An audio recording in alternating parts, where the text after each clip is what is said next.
Scroll saw.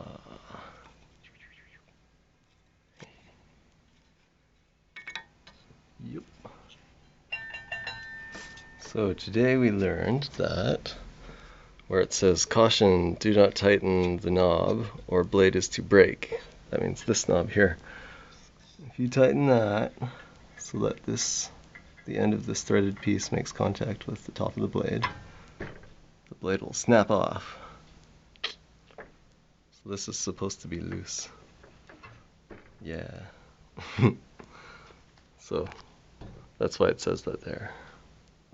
Apparently somebody doesn't always like to read things.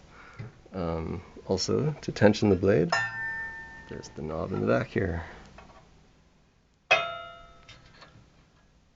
See if we can play music.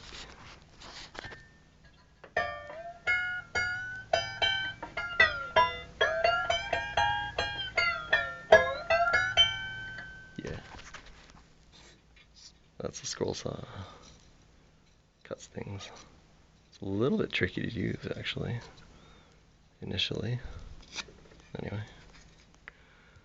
Yeah. Fun.